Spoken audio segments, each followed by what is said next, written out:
Yes. Good boy, yes. Good job. There you go. Go get it. So.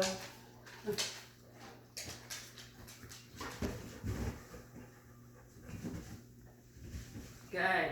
I didn't even say nothing. And this time I want you to say place and point, and then just kind of stand there. Okay. Just see what he offers you.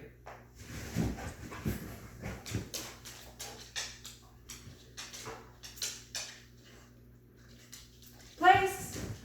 Take your hand away. Just kind of wait.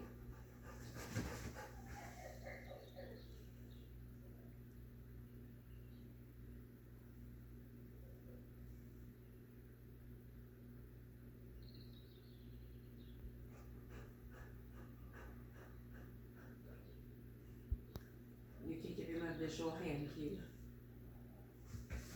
Yes. Good boy. The one time I get you to do it without any motions, the other dogs whine and he freezes. Right. Here you go, Lucky. Go get it. Try it again and see if he'll offer anything. Lucky. Place.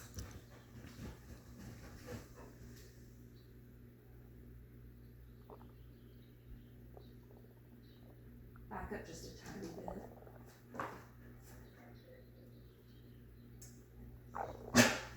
There you go. Yes. There you go. Good job. Boy. Good job. Much better. Good boy. Much You want better. to try one more? Come here. I'm not sure from one piece.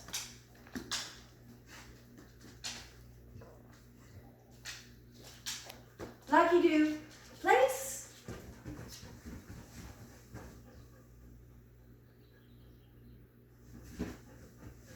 Yes. Good boy. Very good. That's what we want to see. Good That's what we boy. want.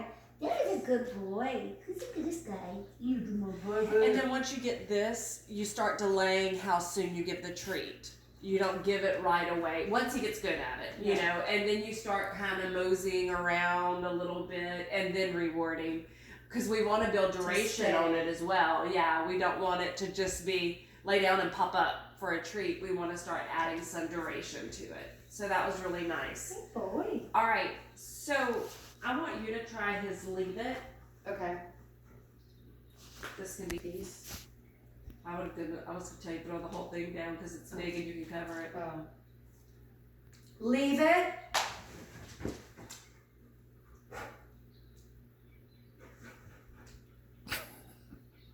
Yes. Good. Good boy. Good. With me, he didn't know what to do next. I like the fact that he gave you attention right away. Lucky. Leave it. Yes. Good boy. Very good.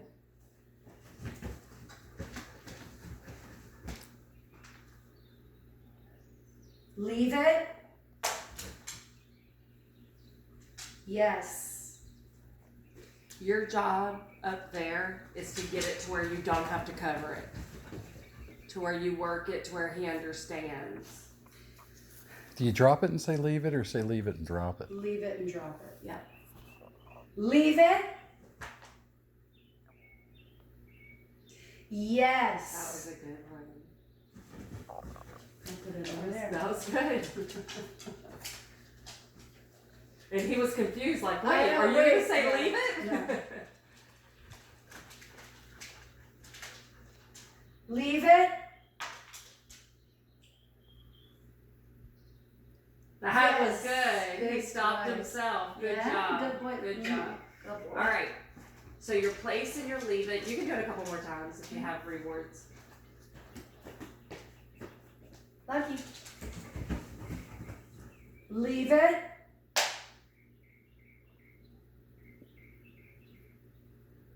Yes. Very good. Boy. Very good. Such a good boy you are. Get a couple more.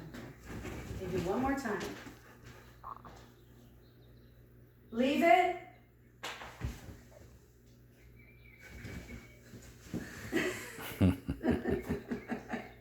Yes, good boy. He's like, I know my limitations. That's fine. All right. So that's another one that we really need to be working on with him. Okay, Luckydoo, come here. Have you been working on touch with him? I use touch usually to get them to come back there to do the place. Okay. So we really want, y'all, I want touch and I want our recall to be super good. So if they are ever about to get into anything, they'll redirect back to us, okay? So our leave it, our touch, our come, those things we need to always work on so we can build it up. And to be honest, in the heat, whenever you're sitting in here, you could just take a treat and toss it. And then after he gets it, do touch. And then get him to come, yes. And then do that a lot to where he doesn't have to think about anything. You toss it, he touches, he gets a treat. You toss it. Come. Yes, good job.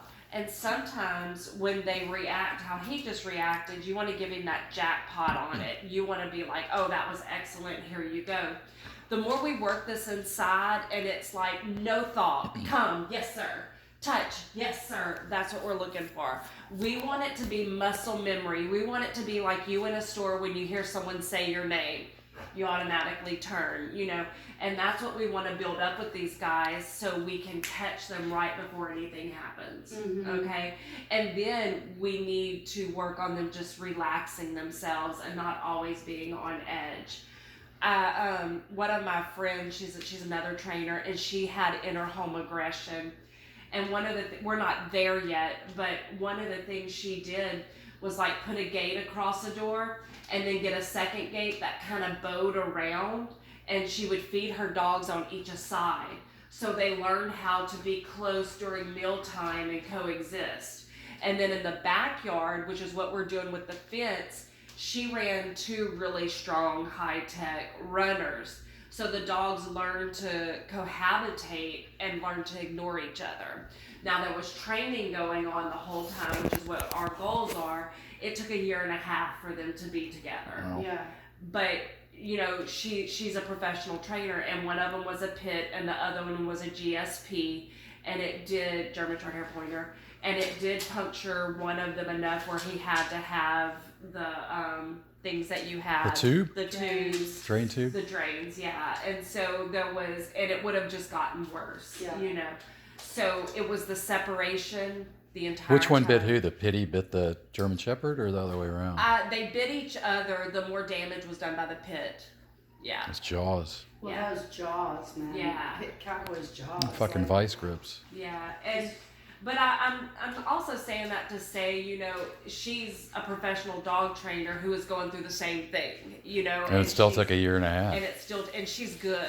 She's like ranked upon, you know, with the natural feeders. She does dock diving. She's known a lot, you know. All Hangs over. with Caesar.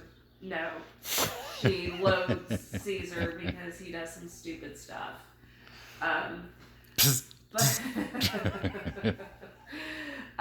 well, it really is too that he teaches everybody to do. It causes dogs to attack, and people don't realize that. Well, that's what was so funny about the show. It's like you'd have these dogs just going ape shit, and he'd immediately just, and you're like, wow, how did he do that? What you don't know about that show is he would run those dogs for miles and miles till they were exhausted. And then you would see the show being filmed. Oh. So there's so much behind the scenes that people didn't see. How dare you? It's like false advertising.